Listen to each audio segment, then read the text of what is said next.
to calm things down just a little bit here. What was that zippy noise? It's your pencil case. It's my pencil case, yeah. Yeah, it's my pencil case. It's very rock and roll. Have you got a ruler and a set square? Yes, I have. Yeah, because that's what pair of compasses? Iron Maiden have. Is that I understand. Is that right? Yeah. Oh no, let's play that as well. No. How long have been? Oh, this. Drinks trolley. I've missed the drinks trolley. The only drink I've had off the trolley has been Lucozade. I'll bet. Yeah. And fresh water, obviously. What are you selecting for us today? Well, I thought, why not? It's not dry January anymore, so a gluten-free vegan pale ale, 6%, very, very tasty. Magic Mountain, it's called, from a local brewery to me called Arbor, who are very delicious. So I would suggest Matt rolled just his a eyes half. when you said that. You Just had me at vegan. 6%, I think half is going to be enough. A lot of the drinks that you drink are vegan, you just don't know it. Yeah. No, Just putting that out you there. don't know what I drink. Yes, I do. Bat's blood. Yes, that's what I drink. Today's confession comes from Freddie. Freddie, thank you very much indeed for sending this one in. You get today's smart speaker. Send yours to confessions@greatesthitsradio.co.uk. Father Simon, Sister Susie, Brother Matthew, I am seeking forgiveness for a situation that I caused back in 1984 when I was 10 years old. Let me set the scene. I grew up in a large town on the outskirts of a city. The town was split by a river running through the middle. On one side, the posh side, were bay-fronted houses on tree-lined drives, a memorial park with a tennis club, leisure centre and a duck pond. Yeah. There are people Nice. now going, Yeah. I think that's where, is that where we are? On the other side, my side, says Freddie, council houses, block of flats, patch of grass with a 25-foot slide set in concrete and some broken swings. The primary school that I was, it's a bit, I think it's very, anyway, set the scene, so it's like a divided town. Yes, basically. got that, yeah. North and south, you worked that one Yeah. out. The primary school that I was attending was in the centre of the town and served both sides of the river. The posh side had the bottom gate, which was a very impressive entrance with decorative ironwork, proudly displaying the school's name and coat of arms. And we had the top gate, which was essentially a gap in a wire fence. Oh, come on.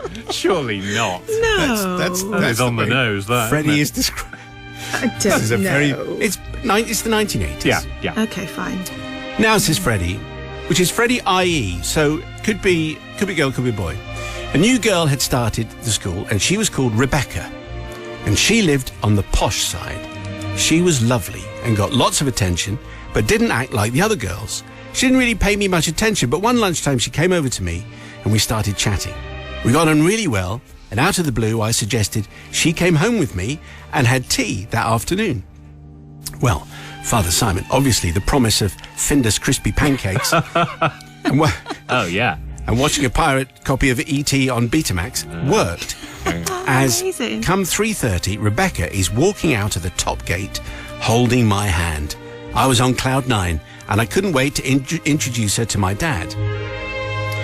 I walked her past the broken swing, past the laundrette and the local flat, the local flat roof pub with bins on top, and then we reached my house. It's a very happy family. Yeah. I ring the doorbell, and my dad, who I should tell you, Father Simon, sounds a bit like Ray Winston, Oh, does he? Well, that's fortunate, that. Because, That's good, yeah. answers the door and says, Yeah. "Who's this?" Does her mum know she's here? You can't just bring friends home like this, you know. Sounds a little bit like Ray Winston. Well, exactly we the same as both, your normal we voice. both now. stood there looking guilty. We realised we had made an error. The enormity of the situation and the unfamiliar surroundings hit Rebecca, and she starts sobbing uncontrollably and wanting her mum. My dad tries to reassure her and says, "Don't worry, we can ring her. What's your number?" Sadly for us, she wasn't quite sure of her phone number, but she was able to give her parents' name and the street where they lived. Excuse me. My dad grabs the phone book and manages to get her phone number. Ah, yeah. It's the 80s. It is the 80s. What my dad does next is what will stay with me for the rest of my life. He dials the number.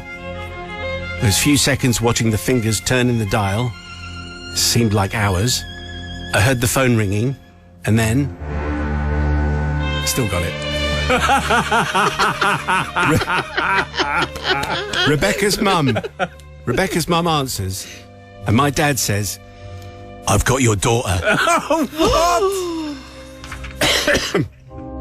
The next few minutes are a bit of a blur, and I don't know what was said, but I did hear my dad say, no, it's not like that. No, wait, stop, wait. He manages to calm the situation and explain what happened, comes to the agreement that she should stay for tea and then get dropped back home later. So I'm seeking forgiveness from all those involved for what I imagine, excuse me again, for what I imagine was a very stressful, not quite a kidnap situation. The telling off I got from my dad afterwards worked, as it was another 14 years before I took another girl home. Well, you can imagine how that would have happened. Nobody did anything wrong. No, they didn't, no. I don't think so, but let's see what Sister Susie says. Well, I don't know, Freddie. Dad is quite right in that you shouldn't have just brought her home. There maybe should have been something that was pre-arranged and that we could have sorted another time. You didn't do that in the 80s, did you? Well, I feel like did you? I don't know. I always agreed. You before probably I had went to to in someone the 80s. else's house. Yeah, because It sounds as though they just decided it off their own backs. They didn't ask permission. Didn't ask permission. Yeah, they just went and did it, which is right. But also, I feel like the dad could have handled it slightly better. Yes, I suppose. But therefore, maybe you should have checked with parents first, Freddie. So I'm not going to forgive you. Okay, starting harsh. Yes, what do you say, Brother Matthew? Well, I think this is a great story. It's very much like the sort of star-crossed lovers, isn't it? Different sides of the tracks. The Pat Benatar probably sang about this. Probably, I don't know. And that is why it's giving me a warm feeling inside. Probably related to the fact that, we haven't had confessions for about 10 days. So I'm feeling in a generous mood. So let's forgive. Let's start off with a forgive. Do you think it might have been the gratuitous reference to Findus crispy pancakes? Oh, remember them? Are they still going? I don't know, but they were fantastic. Yeah, they were, yeah. It was like the hottest food that you'd ever had. Absolutely. Steak and onion or chicken. All tasted the same. Yep. Okay, so the people's verdict, please. Do you forgive Freddie, yes or no? On the text 61054, first word is Simon. Before the news, today's confession from Freddie. A primary school, very sweet confession. How he was from the wrong side of the tracks. And he brought back beautiful young friend from the other side of the tracks. And the dad, unfortunately, made the mum think that the girl had been kidnapped. I've got your daughter. And so on. Anyway, the people's verdict is in. Here it comes. So Tommy in Chiswick says, forgiven, no real harm done. Absolutely loved the Ray Winston dad. But Kate says, forgiven, in the 80s, we took people home for tea, then rang their parents. I remember it well. There's nothing to forgive, although the Ray Winston impersonation leaves a lot to be desired. I'm a Yorkshire lass. Hope you're feeling better with each day, Simon. And finally, Ed in Ripley says, forgiven for the worst prequel to the Taken movie ever. Absolutely forgiven. Shut it. Shut it. If you have a confession, we would love to exchange it for one of those smart speakers. Send it to confessions@greatesthitsradio.co.uk. Very good. It's confession time, and it's also... Oh, the trolley's here. Grab a drink from the trolley time. Thank you, David. Just leave it there. What have you selected, Sister Suze, please? Well, something exciting today. A nice tall, with an umbrella, pina colada. A bit bold, really, isn't it? Why not? What's the point of the umbrella? Just makes you feel like you're on holiday when you're not. Oh, so it does. Yeah. Very good. I'll take that. Today's confession and the receiver of today's smart speaker is Captain Chaos. Oh, dear. I know. Father Simon says, Captain Chaos, it was a beautiful sunny day. I'd taken my beloved for what was to be a lovely day in the Cotswolds, accompanied by our sprightly Cocker Spaniel, Floss. Obviously, I've changed the name of the dog. Of the dog. Of course we have. Yeah, because he's got lawyers. As we drove around, Might do. gazing at the scenery and admiring chocolate box thatched cottages, the sort with roses around the door, we happened upon what can only be described as the picture postcard village of Bourton-on-the-Water. It was obviously a well-known location as tourists milled around taking in the pure Englishness of their surroundings, even if nowhere else in England looks like Bourton-on-the-Water. Yeah. Many enjoying picnics on the riverbank, feeding the ducks and taking holiday snaps with their families. Now, Bourton-on-the-Water is actually on the water. It's the River Windrush, as you might know. Picture, if you can, rows of quaint shops, thatched cottages and the like facing onto both sides of a crystal-clear, gently flowing river, divided only by the occasional butter-coloured Cotswold stone footbridge, most of them built 1654. Painting pictures there. Lovely. Nice. We'd been in the car for some time by now, and Floss, the dog, being only young, was starting to look agitated. We decided to stop, maybe grab some lunch in one of the delightful-looking tea rooms and let the poor little dog stretch her legs. My partner, who is still too embarrassed... Too embarrassed. Too embarrassed. Embarrassed is something else. Yes, it is, isn't it? It's a whole other story. It is. Is still too embarrassed to be named, so we will call her Felicity. I suspect Captain Chaos, that's because she actually is Felicity, but anyway, never mind. Took charge of Floss, responsibly putting her on the lead and walking her at heel. Now, anyone who knows anything about spaniels will know that there are a few things that they like more than anything in the world, and these are they: running, grass, ducks, water, and other people's picnics. And I felt sorry for the poor dog. Faced with what was the canine equivalent of Alton Towers, she was tethered to her lead. But Felicity, ferocious Felicity, had rightly pointed out my responsibilities as one of England's most scenic villages had to be controlled. Even the coach full of Japanese tourists had arrived at this point. They were merrily munching on their lunches and taking souvenir photographs of the idyllic surroundings. These weren't just ordinary lunches. Oh no, they were Borton-on-the-Water lunches. Whole cheese boards, luxury nuts, roasted tomato focaccia, smoked salmon, balsamic glaze, brie and grape sandwiches, and smoked trout with dill pate. We know this for reasons that you will discover.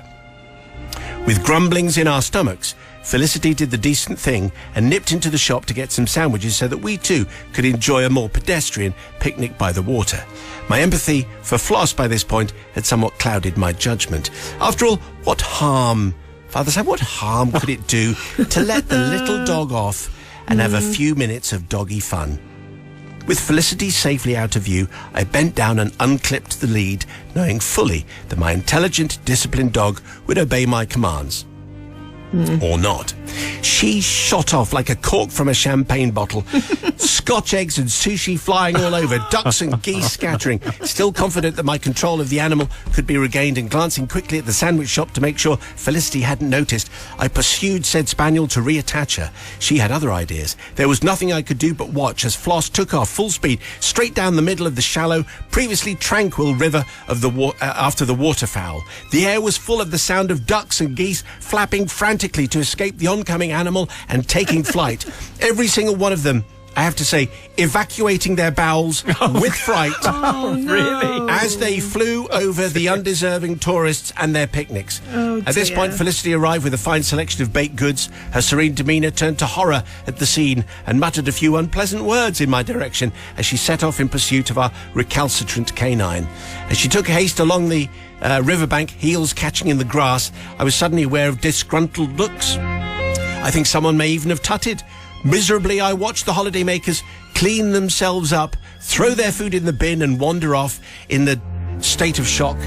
Into the bins went the cheese boards, the luxury nuts, the roasted tomato focaccia, the smoked salmon, the balsamic glaze, the brie and grape sandwiches, and I'm afraid to say, the smoked trout and dill pate.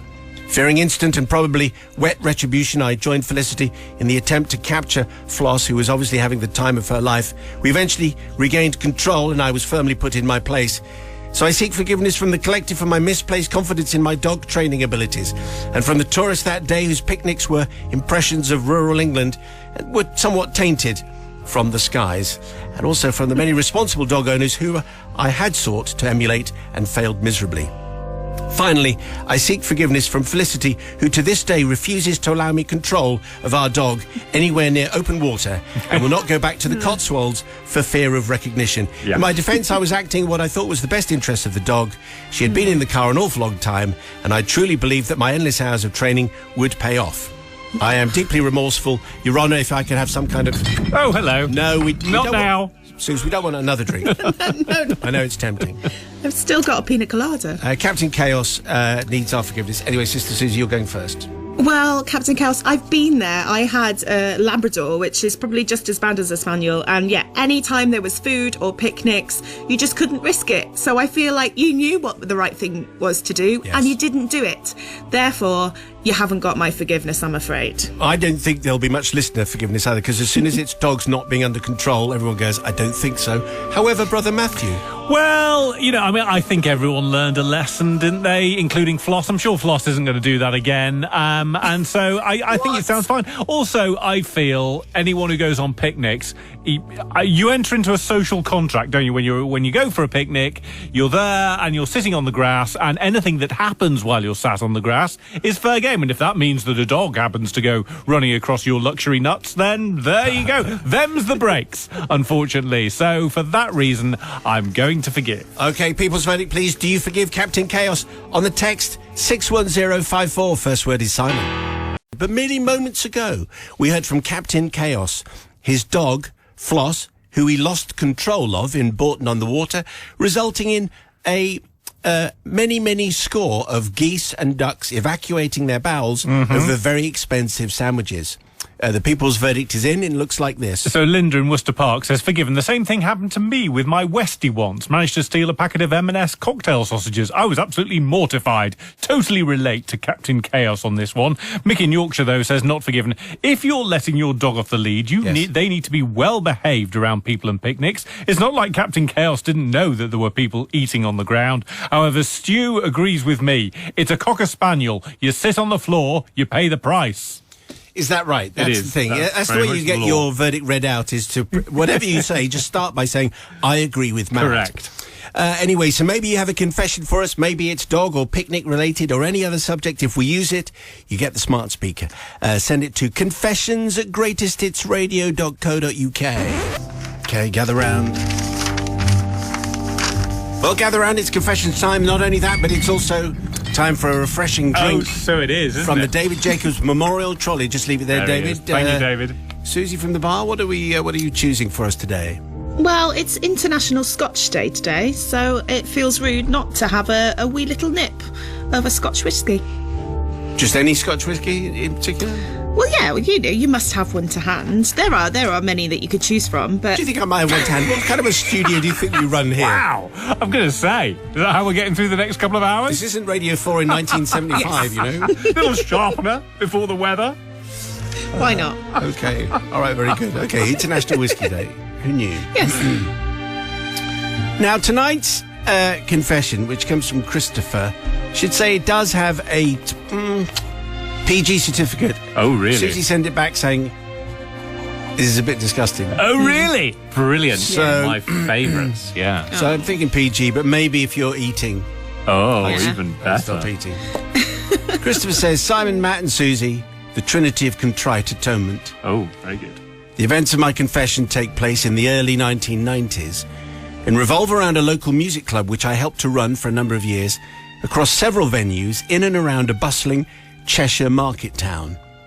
The music club was modestly successful, being started initially by a very good local band called the Screaming Beavers, who were very similar to the Commitments, but without Irish accents. So it was like a soul band, basically. Yeah.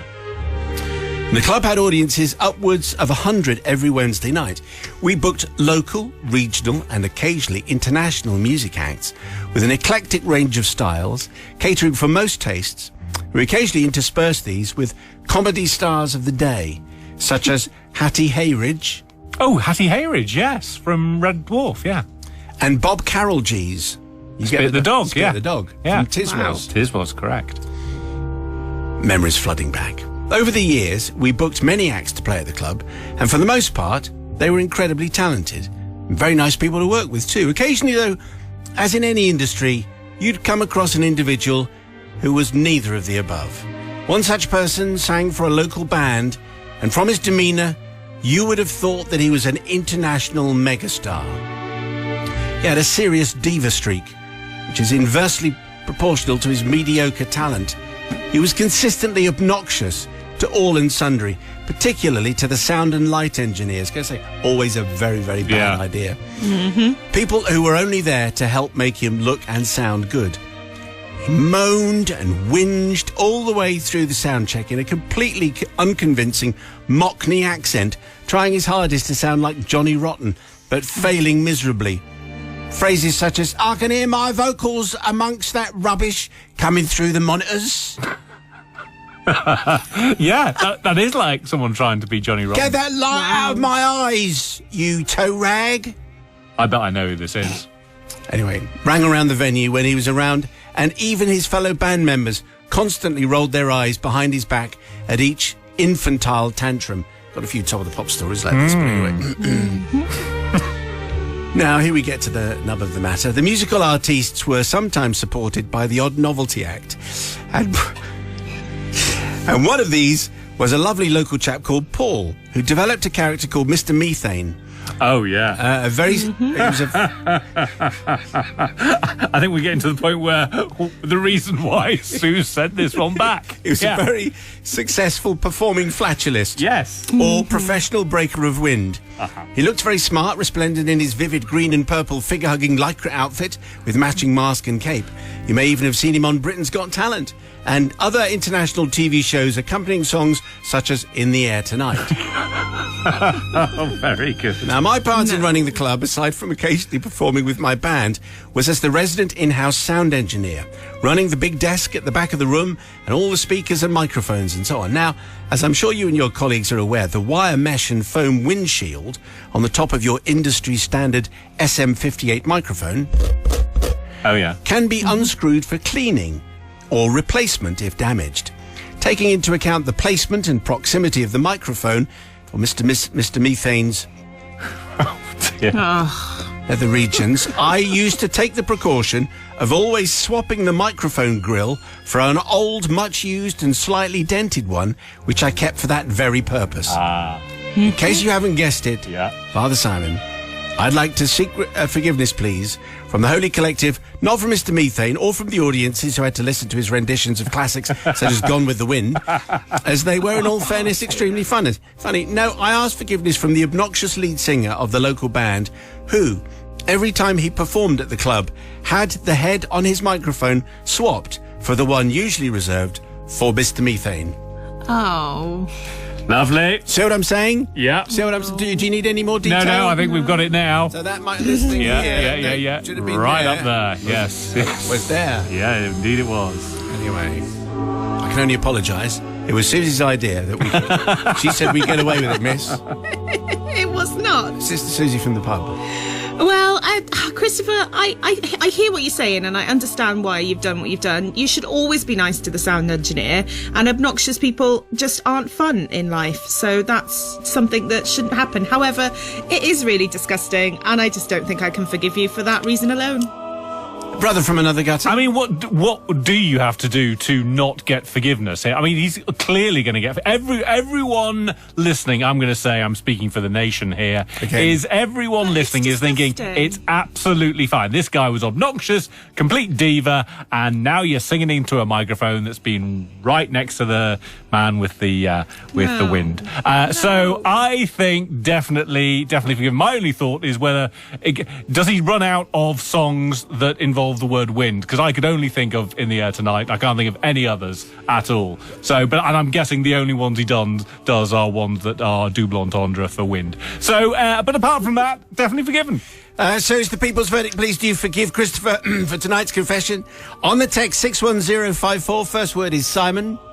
I don't think I'm going to encourage any other similar confessions. But do you forgive Chris? 61054, first word is Simon. The people's verdict is incoming. For the news, we had Wednesday's confession from Christopher, who used to run a music club in a bustling market town. And there was a particularly nasty performer who was rude to everybody.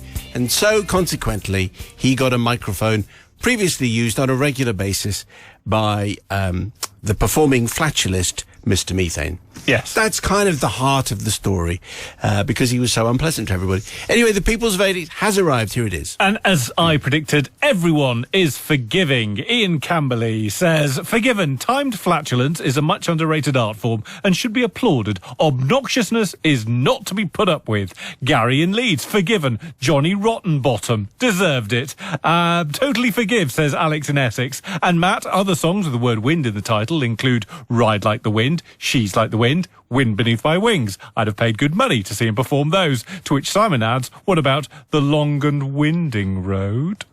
No, because that doesn't quite work. Yeah, it does. Definitely works. Well done.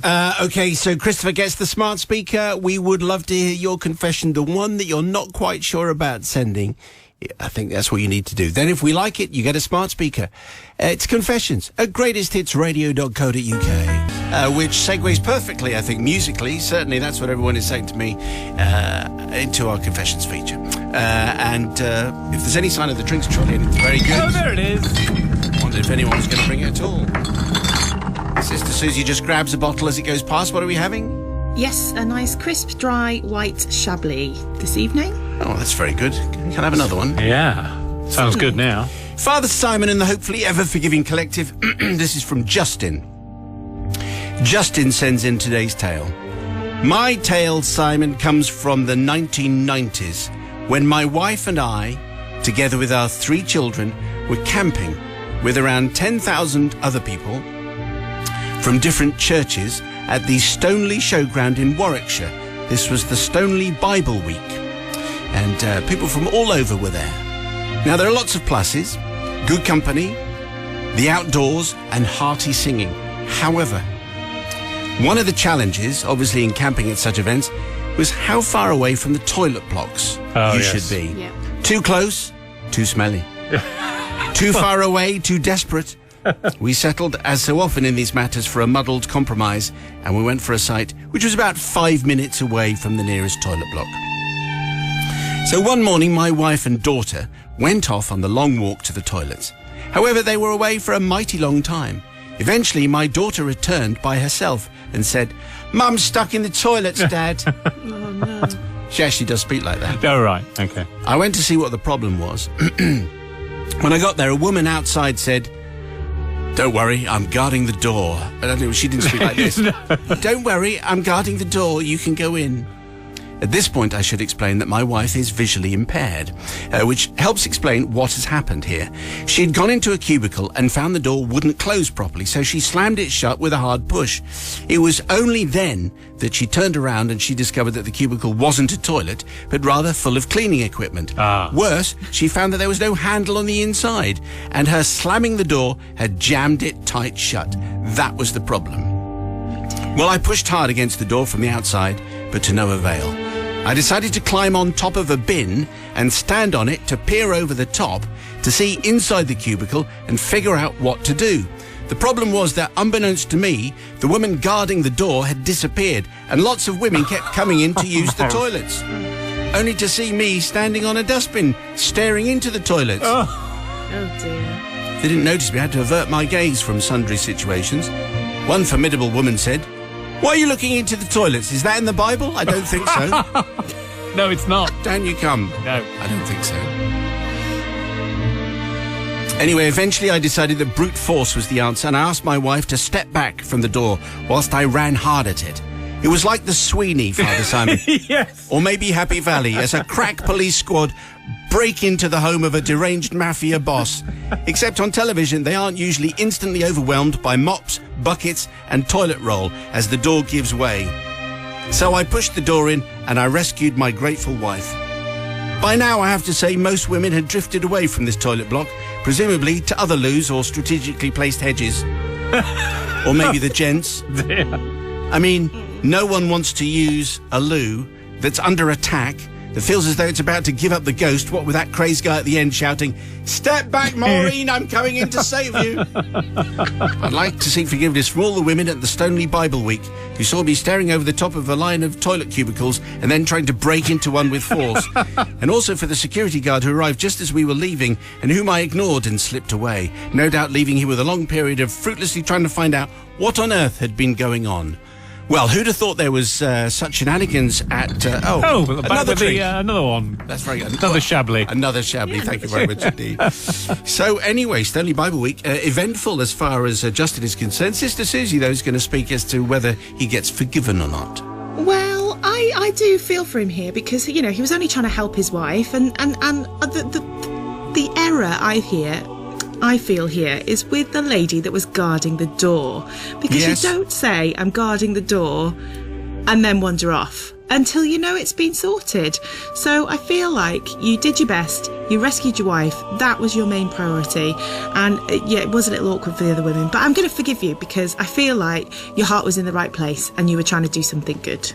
Yes, I think so. That's an interestingly nuanced point. It's the kind of thing that Matt might say. Yes. Actually, brother Matthew, so what do you say? Suze, as ever, is spot on. It is entirely the lady by the door's fault. What is she doing? Waltzing off when there's someone in there trying to save his wife from the broom mops, cupboard, yes. from the mops, and everything. And what exactly was Justin supposed to do? He had to go in there, rescue his wife, and splinter the door off its hinges and all of that. And why doesn't the door have a handle on the inside? That is a strange That makes one. no sense. It's the system again. It's the man keeping us down. And for that reason, I'm going to forgive. The system or the cistern? Very good. I wish I'd thought of that. Cistern Chapel, indeed. Yeah. Okay, so the thing is here, Justin has got himself a smart speaker. Does he get your forgiveness? On the text, please, 61054. First word is Simon. Tonight's confession came from Justin and a story from the Stoneleigh Bible Week because he was trying to rescue his wife who was stuck in the loo. He had to sort of barge in and peer over. Anyway, everyone was fine. No one was hurt. Here comes the people's verdict. Just about everyone forgives tonight. I totally agree with Matt, says Gemma in Chessington. Yes. Why did the lady outside the loos leave? So unhelpful. And why did it not have a handle on the inside? Ridiculous. Apparently those kind of cupboards don't. They don't, do they? No, well, that's what we've learned. Design flaw. Carl says, forgiven. I'm blind and I've been in such places and I would want to be rescued. And how long did she have to hold it in for? And Gary in Leeds says, forgiven. He made a clean sweep of the situation. Why did you say it like that? Very, very good. Wasn't. Yes. Okay, thank you very much indeed. So, Justin, consider yourself forgiven. If you have a tale for us, we'd love to hear about it. It's confessions@greatesthitsradio.co.uk.